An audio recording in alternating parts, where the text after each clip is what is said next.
Rahul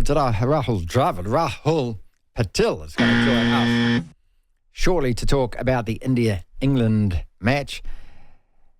I think he sums it up perfectly. If life had a doppelganger, Marty, it would be Test cricket. Lasts for 5 days, and in those 5 days, it shows you every single emotion that we see in day-to-day life. Miles Davis has been espousing a very similar theory ever since I've known him for 25 long years. He joins us. Miles, I just want, somebody who loves it as much as you do to just explain to people, we're not trying to convince anyone who doesn't like Test cricket to like it, but why is it just such a brilliant theatre of sport? Yeah, it's interesting that you say that we're not trying to say, and you shouldn't try. I mean, you can tell people, you can try and share your enthusiasm with somebody, but it's like coriander. It either tastes divine like it does to me, or it tastes like soap, right, like it does to a lot of people. But for me, that the Test match is used a lot, in rugby and rugby league and cricket. But for me, Test cricket is the real true test when it comes to a sporting contest. And I think that it's not only reflective of life, but an encouraging message for life. It's actually a little bit philosophical. No, it's true. If you look at the way that an individual, if you go into a Test match, you can get out for a duck, all right? You could be a bowler and get smacked all over the park. But then you could effect a run out that can change a game, or you can take a catch that can change a game. And I remember telling my boy Will, he bowled and got no wickets, and he got out early and run, bowled, got no wickets, and I said to him in the break, "Don't worry, mate, something will happen." He took 2 blinding catches, turned it around, they won the game, and that happens all the time. And the thing as well that's reflective of life, unless you sort of get brown bread early on, it's not 80 minutes, it's not 90 minutes, it's 5 days, 6 hours minimum a day that you're playing this contest against a group of other people. For me, it's a real test. And where I think that it's an encouragement for life, and I think you can't see better example of it than the last few days where we've seen the West Indies win in Australia, England win in India. Totally, not only were they underdogs, but they were on their knees at the beginning of that game. They looked, you thought, oh, blimey, you could, not worth putting a bet on England or the West Indies to win, because you're wasting your money. The odds are too short to back the other side, and yet they turn it around. And for me, if you look at that and think in life, when you're really down on your knees, you're down on your luck and everything looks hopeless, if you don't give in, you can get the result. Now, I don't want to sound like preaching from the mountaintop, but I look at that and I think that is a lesson in life. Keep going, keep battling, never let the bastards grind you down, and you can get a result. Did we love it so much with the Windies? We'll talk about that one first, because it's Australia. That adds so much more to it, especially from a New Zealand perspective, obviously from an Ashes perspective for you. Every time they lose, we celebrate as well. I leapt off the couch when Joseph took that last wicket, and I'm not sure I would have leapt off the couch, say, if it was the Windies versus Sri Lanka. Exactly. Well, it's the big I am, isn't it? That they go around giving it the large all the time. They're relatively obnoxious. In fact, no, they're all obnoxious. They were obnoxious, yeah. The Australians. So that was one thing. There was another thing as well that I really enjoyed about it, is the fact that we need the West Indies to become a force again. Thank you. They've almost been, worse than Afghanistan. In fact, Afghanistan probably are a better side at the moment than the West Indies. But slowly they're starting to turn it around. They give England the tickle up over in the West Indies in the one-dayers. And now they've won a test for the first time, I think it's 27 years in Australia. 27 years or something to win in Australia. Phenomenal. And you talk about Joseph, there's another example of it. I mean, the guy got hit on the foot by Mitchell Starc, which is not a pleasant experience, busted, looked like he was out of the game, couple of painkilling injections, not just goes out wrong, but takes 7 wickets. It's what a better example is that? So I think it's a mixture of the two. A, we can't stand the Australians. It's good to see them lose.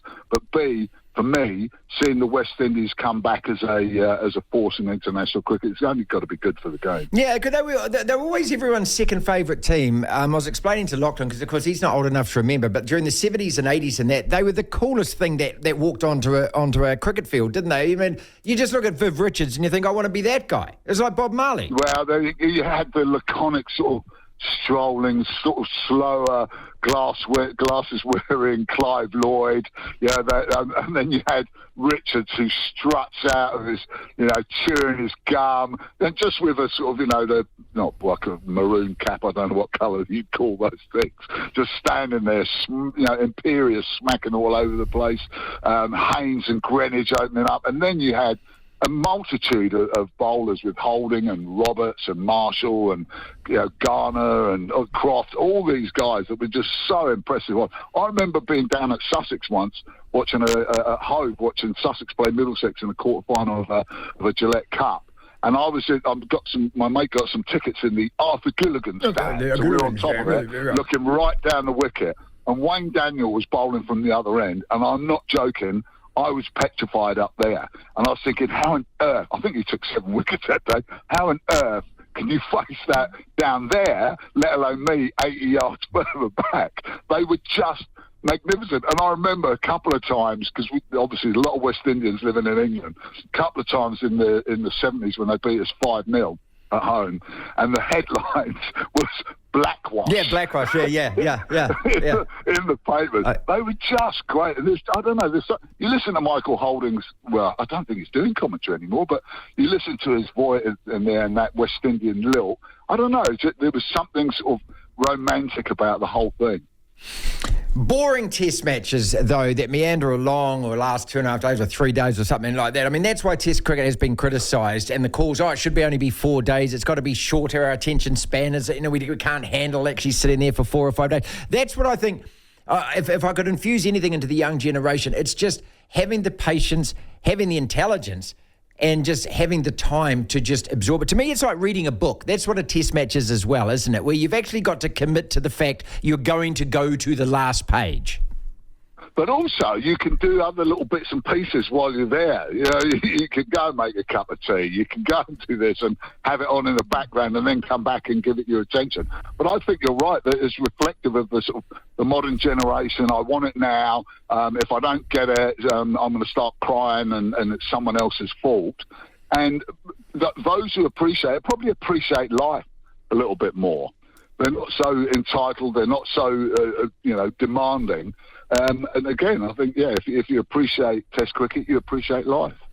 It is life, isn't it? It's like football, isn't it? It does something to you. I mean, that emotion at the end of that game when that wicket went, I felt out of all the sport over the weekend, and look, there's Grand Slam tennis, there's some wonderful sport. That moment, that wicket, I just was exalted at that. Isn't that weird? Not even my team. Yeah, it is. It's amazing the amount of excitement that you can get out of those things in that one moment where you just explode and you're thinking, why am I so up about this? And another thing about Test cricket, which I think is reflective of life, I can remember in Glamorgan in 2005 in that Ashes series when Monty and Jimmy Anderson were out there for over 11 overs trying to see it out for the draw.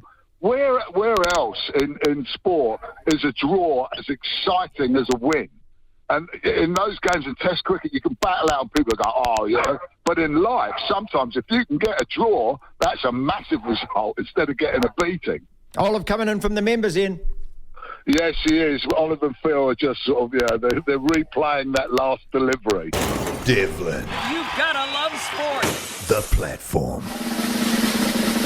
Rahul, I was asking the same questions to Miles about this over the weekend. Sunday, we had 2 incredible Test cricket matches. He's spoken all about the West Indies versus Aussie. You, of course, glued to that. And then again, India versus England. What is it about Test cricket, mate? What is it that so few other sports can bring to the table that Test cricket can? Where do I start about what is so good about Test cricket? I mean, if life had a doppelganger, Marty, it would be Test cricket. Lasts for 5 days, and in those 5 days, it shows you every single emotion that we see in day-to-day life. No one day is like the other, just like it's not in life. Every day is different. Normally in life, I give a lot of examples as to why Test cricket is so relevant and so close to reality. Is normally in life, it's you and your partner versus the world. And when you're batting in Test cricket, guess what? It's you and your partner against the opposition. And if you're playing away from home, it's against the entire stadium sometimes, because they're all rooting for the home team. Like in life, there are days where everything hits the middle of the bat and the ball comes beautifully out of your hand when you're bowling. But then there are days when you try anything and everything and you keep finding the edge of the bat and you feel, geez, what do I need to do to get something right today, And I even look at it from a work kind of scenario where every team has a flashy Virat Kohli or a David Warner, who's brash and who, is that look at me kind of cricketer. And then every team also has the quiet, consistent performer, like every workplace has those ones who come and do their job, consistently deliver the results, but don't make a lot of noise about it. And those are the Kane Williamsons and the Rahul Dravids of the world, who don't get the recognition they deserve. And I just think, I can go on and on, but I just think that, the biggest one for me is that, like most people in life, Test cricket always gives you a second chance. And it's so beautiful that if you fail once, you can have that second innings and you can go and prove and you can show the world that, what, I deserve to be here. I'm good enough to be here. And I don't think any other sport gives you that, because in life, as we all know, we all make mistakes and we all stuff up. And most of us do get second chances. And I say most of us because some don't. But that's the beauty of Test cricket. The comparisons are really uncanny and bring goosebumps every time I talk about them. We will be talking about those two matches on the weekend for years to come, just like we've been talking about the Basin Reserve Test and the Test against Sri Lanka and Christchurch ever since they've happened. And yet we don't talk about white ball cricket like this. So, what is it? What is it? Is it the fact that it's more meaningful? Is it still the pinnacle of the sport? The players say that it is. Yeah, look, at the end of the day, it's a true test, and it's a test of a lot of things. It's a test of your skill, it's a test of your stamina, it's a test of your courage. We know white ball cricket is more and more becoming a batter's game now, and bowlers actually try their best not to get hit. Whereas in Test cricket, the bowlers can experiment because economy rates really don't matter that much in Test cricket as much as they matter in one-day cricket or T20 cricket. The reason for the popularity, though, of T20 cricket, and I think about this a lot, is because it reduces the gap between a not-so-good side and a good side. So on a given day, any team can beat the other team in T20 cricket. But as the format keeps getting longer and longer, the divide between a stronger side and a weaker side increases dramatically. And that is why when a West Indies team with most newcomers comes to Australian shores and wins a test match, it becomes such a big event. It's because people know the magnitude. We know as New Zealanders or we know as Indians how difficult it is to go to Australia and win anything, And the fact that they managed to do it is just brilliant. And which is why it's been talked about and will be talked about for a long, long time. Rahul Patil is with us, introduced himself as our correspondent at the One Day Cricket World Cup last year, the only New Zealand reporter to be there for the whole event. So obviously you're watching England versus India. You're born in India, you're Indian, you've been living in New Zealand for a very long time, but your heart is with that Indian side. They've got a 190-run lead.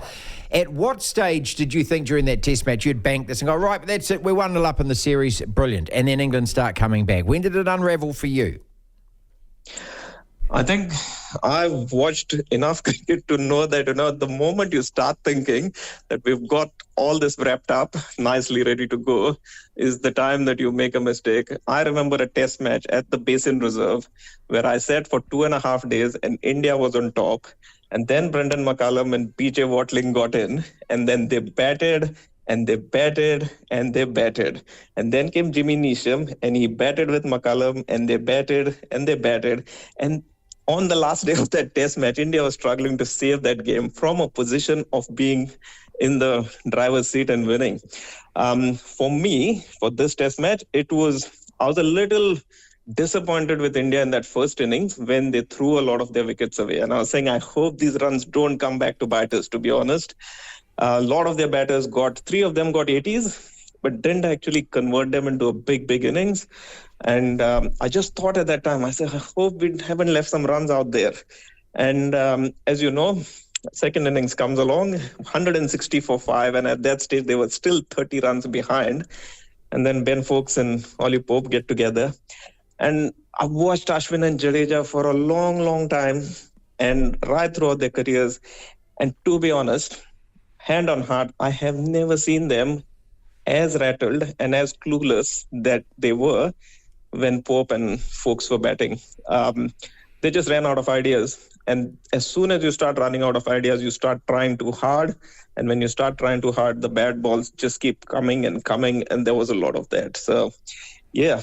160 for 5. That was the turning point where it all started going pear-shaped for India. 231 the target, so only lost by 28 runs. And then this guy Hartley comes on and bowls, and it's exactly what you say about second chances. Here's a guy in the first innings, 2 for 131. He was getting pilloried. That could have been the end of his test career, or it would have taken a long time to come back. And then he gets a second chance. It's exactly what you were talking about. Yeah, and such a beautiful story too. Now, the backstory is that we all know what's happened with Bashir's visa problems, that he couldn't get to India because he didn't have a visa. And without going into the details of that, such a beautiful opportunity, because the talk amongst the English media was that if Bashir was available for selection, Tom Hartley wouldn't even have played in this test match, because when they decided to go with him, he and Jack Leach are both left-arm spinners, whereas Bashir is the right-arm off-spinner, and he gives you a point of difference. So England probably would have selected Bashir ahead of Tom Hartley. And then he comes in, gets knocked around, Jaiswal gets stuck into him. As you said, 2 for 131 in the first innings. His first ball in Test cricket got hit for a 6. Yeah. And to come back, and that's such a welcome. Jaiswal says, "Oh, debutant, nice to see you. Yeah, I'm just going to hit you mid-wicket." Over the fence. Yeah, there you go. Go and get it. It's called a ball. It's red in colour. You'll find it. It's over there somewhere. Yeah. Absolutely. And so for him to turn that around on his head and then come back and pick up 7 wickets, just one of those beautiful stories. I mean, what a story for him to tell his grandchildren one day, that I went to India, got picked to play Test cricket, got smacked around in the first innings, and then I won my team a Test match by bowling Indian batters, outspinning them in India, and they're supposed to be the best batters of spin in the world. What a story. You sound so upbeat even though you lost, though. Why is that? Is it just because you love the game so much? It is. And I said to you, I texted you the other day, and I said, as hard as it is being an Indian to see your team lose, and look, we are probably the only side in the world that regularly goes overseas and beats teams in their own home conditions. That's right. And as a fan, I can understand how that must feel, because we just went to South Africa and we won a Test match there. We've been twice to Australia and we won a series over there. Yeah, that's brilliant. So I can totally understand how home fans must feel. And yeah, I do feel sad. But just what it's done for this series, because Test cricket is at a point now where if the matches are not interesting and if the series are not interesting, then it's going to reduce people's interest. And this is such an absolute cracker of a series now that this has happened, is the world is going to be watching those remaining 4 Test matches with so much interest. And what it does for the game is just phenomenal. And that's why, and I love cricket, Marty. So I know you do. Whoever's playing it and whoever's winning, if it's good cricket, you've got to put your hand up and appreciate it. Oh, look, we look so much forward to you providing coverage for us during the upcoming Test in South Africa, of course, and especially Australia at that Basin Reserve, sold out for 4 days. So who's your fiercest rival? Because finally I was looking at that, I've been thinking about it for a couple of days now, thinking, okay, why did I love it so much when the West Indies won? I've always loved the West Indian cricket team. I think everyone during the 70s and 80s who watched that side fell in love with that side. But beating Australia, look, if that was the West Indies, as I said to Miles, beating Sri Lanka probably wouldn't have erupted the same way, and we wouldn't be as gleeful about it because it's beating our arch enemy as well. Who is your arch enemy? I know that India and Australia have great rivalries. Is it more England or is it more Australia?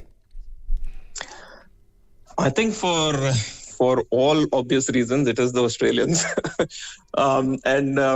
I just think that, you always rate yourself against the best.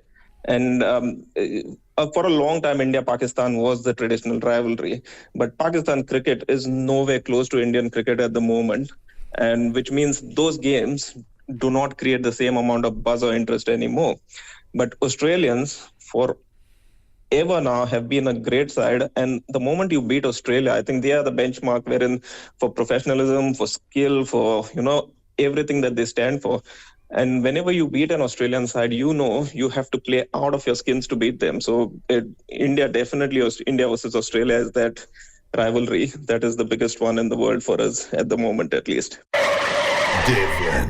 Oh my goodness me! The platform.